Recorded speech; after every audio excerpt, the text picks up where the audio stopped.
que a nossa igreja faz, a gente leva o alimento físico, carnal do corpo, e levamos também, principalmente, o alimento eterno, que é a palavra de Deus, para aquelas pessoas que estão ali passando necessidade, que estão presas nos vícios.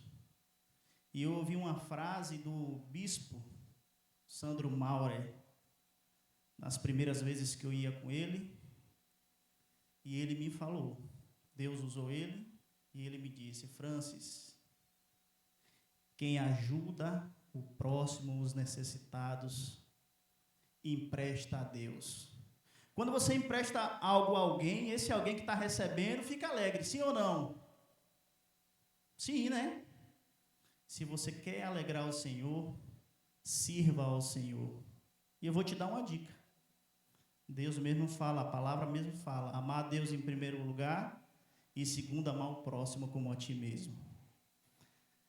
O tema de hoje é aumentando a sua fé. Vamos abrir Mateus 17, 14 a 20, por favor.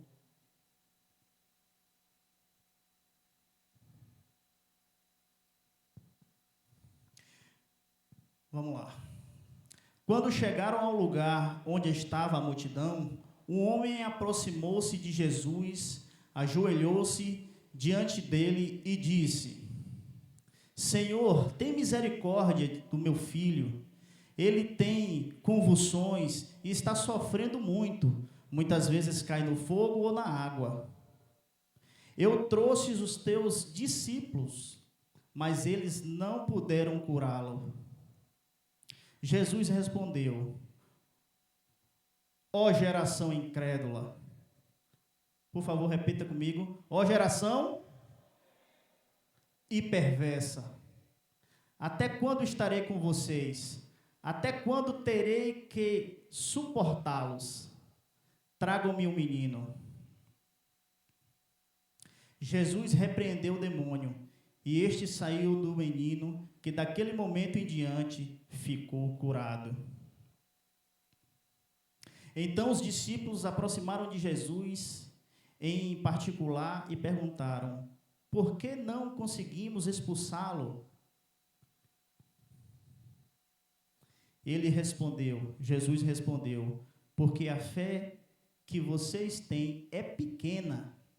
Em verdade, lhes digo que, se tiverem fé como um grão de mostarda, poderão dizer a este monte: vá daqui para lá, e ele irá. E nada será impossível para vocês. Até aí, por enquanto. Pai querido, Pai amado, na beleza da tua santidade, Senhor, muito obrigado pelas suas misericórdias que se renovam a cada dia, Senhor. Que nesta noite, Senhor, o Senhor me use como uma ferramenta da palavra de Deus, Senhor. E que a gente saia daqui não como a gente entrou, e sim com a mentalidade do reino, uma mente renovada, direcionada para o foco que é Jesus, que é Deus, que é o reino, que é a eternidade. Nós vivemos hoje num mundo cheio de distrações, num mundo que ao mesmo tempo é dinâmico, num mundo perverso.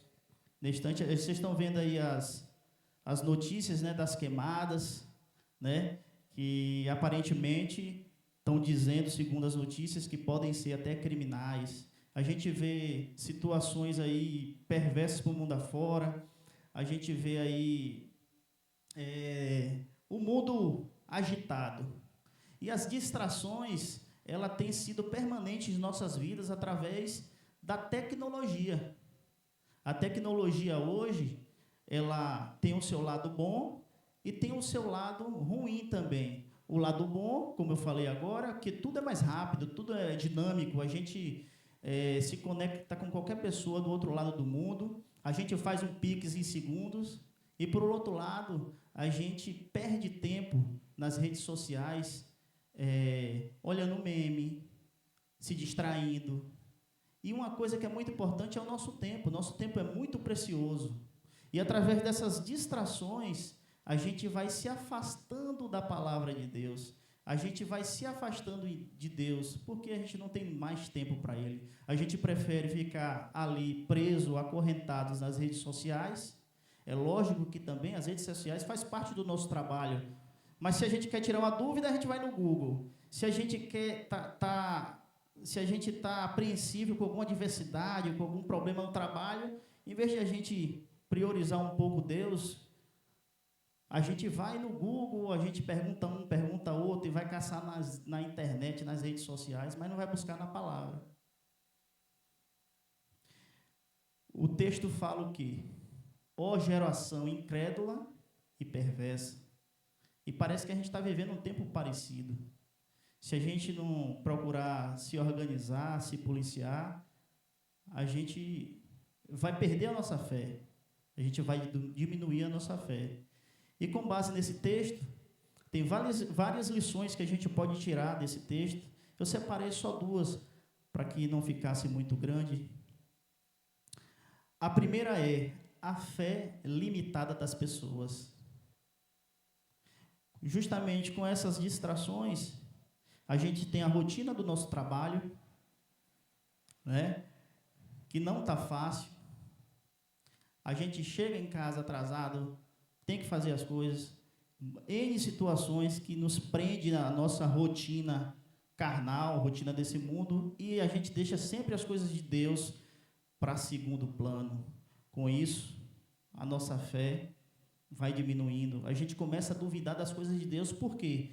Porque a gente não está se alimentando, a gente não está tendo um tempo de qualidade com o nosso Senhor.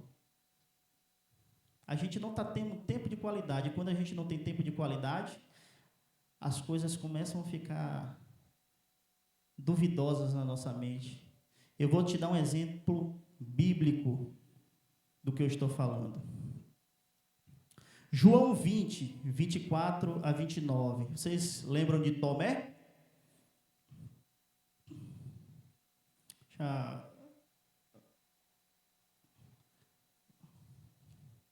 Só um minutinho aqui que a gente vai... Pronto. João 20, 24. Tomé, chamado Dídimo, um dos 12, não estava com os discípulos quando Jesus apareceu. Os outros discípulos lhes disseram: vimos o Senhor. Mas ele lhes disse: se eu não vir as marcas dos pregos nas suas mãos, não colocar o meu dedo onde estavam os pregos, e não puser a minha mão no seu lado, não crerei. Uma semana mais tarde, os seus discípulos estavam outra vez ali, e Tomé com eles. Apesar de estarem trancadas as portas, Jesus entrou, pôs-se no meio deles e disse: paz seja com vocês. E Jesus disse a Tomé: coloque o seu dedo aqui, veja as minhas mãos, estenda a mão e coloque-a no meu lado. Pare de duvidar e creia. Disse-lhe Tomé: Senhor meu e Deus meu. Então Jesus lhe disse: porque me viu, você creu? Felizes os que não viram e creram. Quando a gente está distraído, foi o que eu falei nesse instante aqui, a gente começa a se afastar de Deus, e a gente começa a ter dúvidas, a gente começa a ter pouca fé. A gente olha mais o lado carnal do que o lado sobrenatural. Quando a gente está mergulhado na palavra, a gente tem a sensibilidade do mundo espiritual. E Tomé ali, na minha leitura, em algum momento ele estava distraído, porque ele só acreditou em Jesus quando ele viu. E muitas vezes acontece isso na nossa vida, se a gente não estiver firmado na palavra. A gente duvida, só acredita vendo. Então, a gente tem que ter cuidado com relação a isso, e a gente tem que ter mais fé. Mas eu vou fazer uma pergunta para vocês. Vocês sabem como as crenças são formadas nos seres humanos? Como é que se estabelece uma crença? A neurociência e a psicologia explica que é a ciência que estuda o cérebro. A crença são formadas baseado naquilo que a gente vê, ouve ou sente. Engraçado, né? A ciência, ela estuda coisas daqui da terra. Mas é engraçado que a mesma atitude que Tomé teve, né? Tomé só acreditou porque ele viu, ouviu e sentiu quando tocou nas feridas ali dos pregos, como diz a palavra. A gente tem que ter mais cuidado, irmãos. A gente tem que ter mais sensibilidade e crer sem ver. Segundo motivo, aqui, segunda lição que eu tiro desse texto de Mateus é: medite, creia na palavra e medite nela de dia e de noite. Quando focamos só nos nossos problemas, a gente não vê a solução, porque a gente deixa de pensar na solução e foca nos problemas. Engraçado isso, né? Quando a gente está ansioso, quando a gente está depressivo, ansiedade, excesso de futuro, depressão, excesso do passado ou trauma, que pode ser bom ou ruim, e aí você fica ali, trazendo aquilo tudo para o agora e esquece de solucionar os problemas. Alguns domingos atrás, o bispo deu uma palavra sobre isso. Quando a gente foca no problema, a gente não consegue resolvê-lo. Por isso que a gente tem que meditar na palavra de Deus, acreditar e meditar nela de dia e de noite. Vou te provar. Josué 1:8. Por gentileza, Vanessa.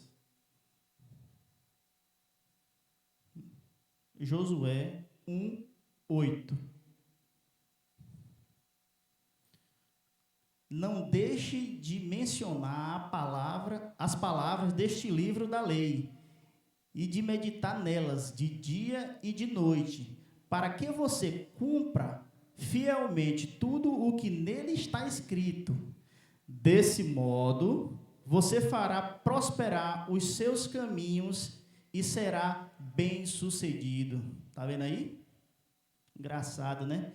Que Josué 1:8 está explicando justamente o que eu falei. Quando você foca nos seus problemas, quando você está distraído, você vai se afastando de Deus, você não soluciona problemas, você não, naquilo que você está fazendo não é bem sucedido. Mas quando você crê na palavra e medita nela de dia e de noite, Deus vai te dar a solução e automaticamente a sua fé vai aumentando e você vai tendo a sensibilidade de resolver tudo e qualquer coisa que estava te prejudicando ou atrapalhando você. Irmãos, a gente tem que ter nas nossas orações, pedir a Deus que a gente nos alimente mais da palavra, que a gente busque mais a palavra de Deus, porque em algum momento Deus vai falar com você. A gente acha que vai falar naquele momento, mas você lembra de Tomé? Uma semana depois que Jesus apareceu para comprovar que Ele é o caminho, a verdade e a vida, que Ele tinha ressuscitado. A gente não precisa, se a gente crê em Deus de verdade, a gente não precisa ver, a gente tem que confiar. E a gente só confia colocando Deus em primeiro lugar e as distrações em segundo plano. Para concluir, contudo, a gente tem que priorizar o nosso tempo. A gente tem que deixar as distrações de lado e focar na palavra de Deus, porque o Senhor é o caminho, a verdade e a vida. Ninguém vai ao Pai senão o Filho. Vamos ser mais crentes, vamos ser mais cristãos no sentido de mergulhar mais na palavra de Deus, porque sem ela a gente não vai para lugar nenhum. Sem ela, todos os nossos sonhos, todos os nossos milagres que pedimos a Deus, todas as nossas ajudas, vai ser em vão. Se você tem um relacionamento com Deus, você traz Deus para perto de você. E se Deus está perto de você e Deus é a luz, tudo que está perto prosperará em todos os sentidos da vida. Em nome de Jesus. Vamos orar, vamos levantar. Pai querido, Pai amado, muito obrigado, Senhor, por essa palavra, que possamos refletir, Senhor, e possamos buscar mais, Senhor, a Tua palavra, para que o Senhor possa nos proteger, nos abençoar, e através do nosso entendimento, continuar levando a Tua palavra àqueles que necessitam, Senhor. Porque se a Tua alegria é a nossa força, eu estou aqui para Te servir, Senhor, e nos fortalecer na Tua palavra, na Tua alegria, na Tua presença. Que o Senhor se faça mais presente em nossas vidas, que possamos buscar mais, Senhor, e ter a sensibilidade de buscar a Tua palavra, Senhor, de dia e de noite. Muito obrigado, em nome de Jesus. Amém.